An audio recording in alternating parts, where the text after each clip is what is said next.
Sang gì khác? Sang gì khác?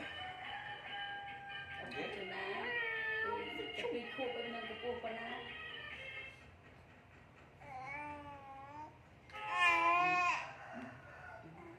cái con lưng lưng cho nó đây Thế nào? bà thầm chung nãy cappuccino hả? Cappuccino nó có xử lý con tôi đây mà chơi nơi chơi buồn phiền Như thế này còn như thế này Số gì tuần bao nhiêu tuần rồi ấy?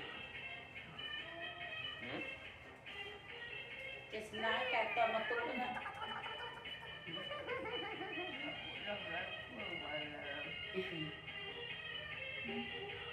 mà thật cần đặt con của